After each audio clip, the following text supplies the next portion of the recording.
Coisa abominável. O relacionamento homossexual é uma abominação. De acordo com Levíticos, capítulo 20, verso 13. Mas ainda Levítico 18, verso 22, diz também que é uma abominação. Com homem não te deitarás como se fosse mulher. É abominação. O Antigo Testamento diz que é abominação. E por quê? Porque Deus criou só uma... Aliás, Deus permitiu e Deus condicionou o homem, antes da queda, a uma orientação sexual, a heterossexual. Com o pecado, o negócio mudou. Tudo isso é resultado do pecado. A homossexualidade, todos os comportamentos equivocados, errados, bizarros, no que tange a sexualidade humana. Todos. É uma abominação, mas alguém pode dizer o seguinte: isso é coisa do Antigo Testamento. De fato, o Antigo Testamento condena a homossexualidade. Isso é coisa do Antigo Testamento. O Novo Testamento não, porque no Novo Testamento tudo tem que ser feito, como disse no início, com amor. E tudo feito com amor pode. Há pessoas de renome que se dizem evangélicas, cristãs, ensinando isto nas redes sociais. A gente ensinando isto. Você tem que se voltar a Jesus e em Jesus só há amor. E se há só amor, você não tem que se preocupar com o que você vai fazer. Esse é um discurso retrógrado, antigo, arcaico. Já foi passado, já foi batido. Hoje é tudo com amor, tudo pode. Se você ama um homem, se envolva com o homem, como disse na introdução. É isso que o Novo Testamento ensina? Não. Se não, vejam, Romanos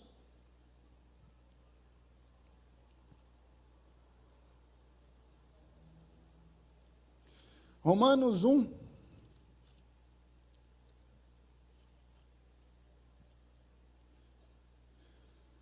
verso 26 a 27. Por causa disso, os entregou Deus a paixões infames, porque até as mulheres mudaram o modo natural de suas relações, íntimas por outro, contrário à natureza. Semelhantemente, os homens, também deixando o contato natural da mulher, se inflamaram mutualmente em sua sensualidade, cometendo torpeza, homens com homens, e recebendo em si mesmos a merecida punição do seu erro. Primeiro, o verso 26 vai dizer que o desejo, a paixão homossexual é uma paixão infame. Suja! Segundo, verso 26 vai dizer que o comportamento homossexual é inatural, não é normal.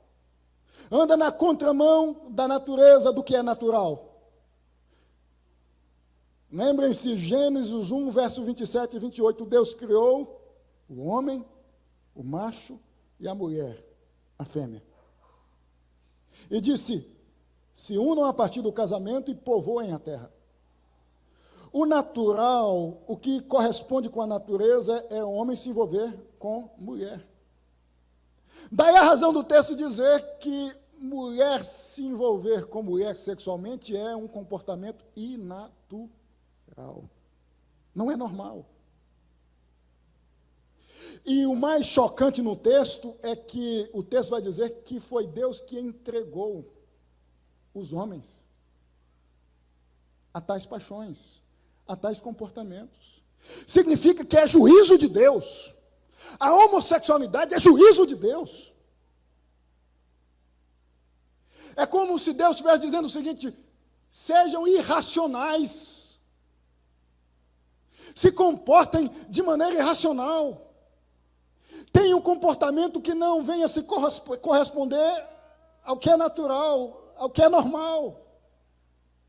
Tenham nas entrelinhas comportamentos no que diz respeito à sexualidade bizarros, Alguém já disse que esse texto não pode ser usado para combater a homossexualidade, porque esse texto está combatendo a homossexualidade da corte romana. Isto não é verdade. Esse texto está combatendo toda relação homossexual, seja das cortes ou não.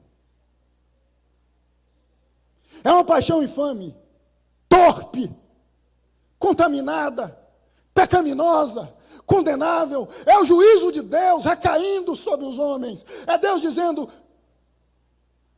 vivam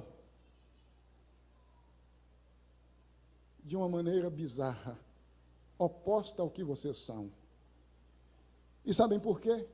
Porque os homens que vivem assim não se curvaram diante de Deus. É o que o texto vai dizer a partir do verso 19. Os versos que antecedem os versos 27 e 28. É juízo de Deus. Não se submeter a Deus é viver como um animal irracional. Não se submeter a Deus é viver sujeito às paixões mais escusas da alma humana.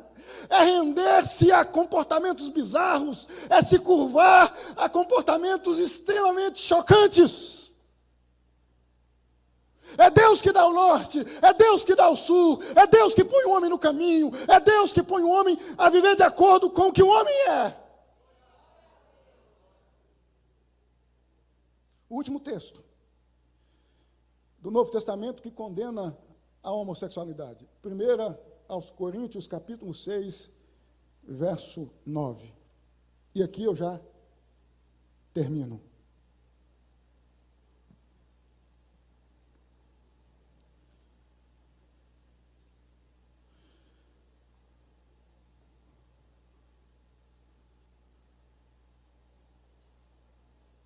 Ou não sabeis que os injustos não herdarão o reino de Deus? Não vos enganeis, nem impuros, nem idólatras, nem adúlteros, nem efeminados, homossexual passivo, nem sodomitas, homossexual ativo, nem ladrões, nem avarentos, nem bêbados, nem maldizentes, nem roubadores herdarão o reino de Deus. A homossexualidade passiva e ativa é um pecado como o roubo, como o homicídio. É um pecado como qualquer outro pecado. Quem vive na homossexualidade e morre na homossexualidade, diz o texto, não vai herdar o reino de Deus. Assim como quem vive executando o roubo, assim como quem vive como homicida, como maldizente, como um viciado, rendido aos entorpecentes e aos álcools da vida. Alguém pode dizer: eu não sou homossexual porque quando eu me envolvo com homem eu sou ativo, eu não sou passivo. Há pessoas que pensam assim. Homossexual é quem se sujeita, é o passivo. Quem se envolve de maneira passiva ou ativa com homem ou com mulher, sendo do mesmo sexo, está cometendo comportamento homossexual, que Deus condena, que Deus abomina. A pergunta é: há como o homossexual sair da homossexualidade? Há como Deus mudar esse comportamento condenável? Esse comportamento que é resultado de uma paixão infame? Há como? Há esperança para os homossexuais? O texto vai dizer que sim. Olha o verso 11. Verso 11. Tais fostes alguns de vós. Fostes o quê? Homossexuais. Passivos e ativos. Gente que havia se convertido, gente que havia sido mudada por Deus.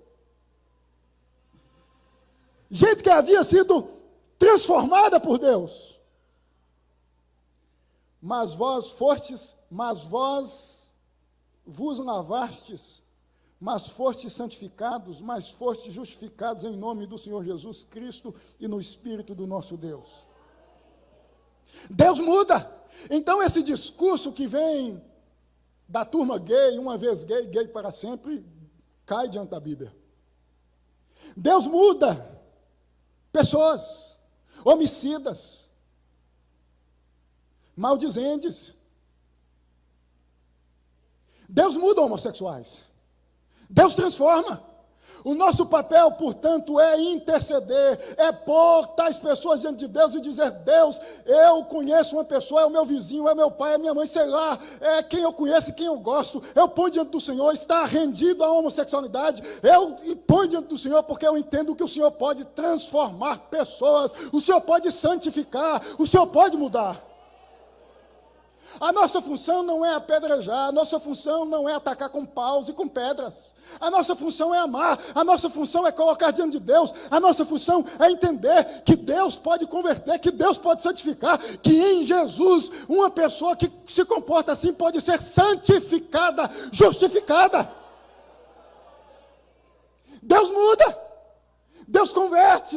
Então não desista do seu vizinho, não desista do seu amigo, não desista de quem você conhece, de quem convive com você. Respeite, ame e se curve diante de Deus e diga: Deus, converta, converta, converta.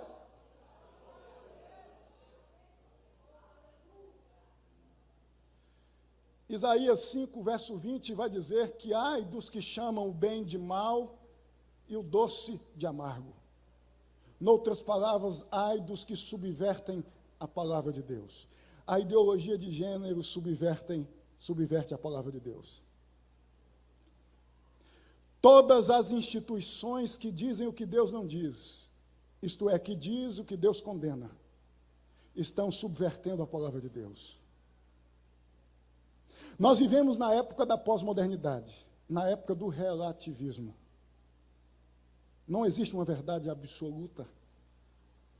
A verdade é o que você entende ser verdade. Nós, enquanto povo de Deus, servos e servas de Deus, temos que dizer a esta sociedade: existe uma verdade sim, a verdade de Deus, a verdade que veio do céu, e portanto nós entendemos, fincados, cativos nesta verdade, que Deus pode, em nome de Jesus, por meio de Jesus, transformar pessoas, mudar pessoas. Nós entendemos, nós não abrimos mão, nós recorremos a Deus, porque Deus é o Todo-Poderoso, Deus é onipotente, foi Deus quem fez os céus e a terra. Portanto, se o seu casamento está indo de mal a pior, se você tem vivido uma relação conjugal terrível, se sua vida tem virado um caos, não atenda a agenda da sociedade, entendendo que isso é normal. Atenda a agenda de Deus, atenda a pedagogia de Deus e se renda a Deus. Eu gostaria de convidar cada um de vocês a baixar a cabeça. É o momento em que você é chamado ou chamada a conversar com Deus.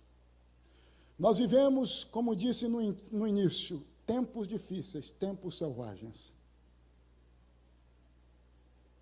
É o tempo das ideias nocivas, dos comportamentos nocivos. É o tempo da homossexualidade, é o tempo da sexualidade promíscua. É o tempo em que Deus pode agir, em que Deus pode mudar. Como sempre mudou e como sempre agiu. Deus intervém. Deus desceu por meio de Jesus e viveu entre nós. Jesus é o amor personificado, é o Deus encarnado. É só por meio de Jesus, meu irmão e minha irmã, que a pessoa que você conhece, que você tem posto diante de Deus há semanas, há meses, há anos, pode ser mudada.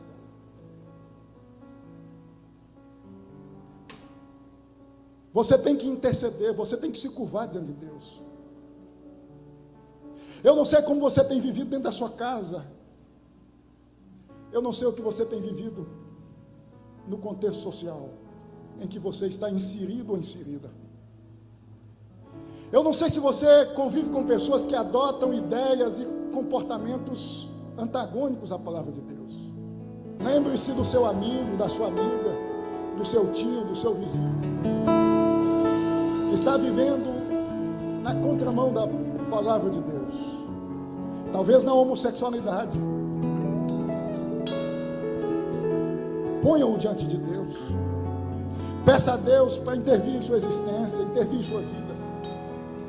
Peça a Deus para mudar a sua vida. Deus pode mudar. Bem feito que Deus fez.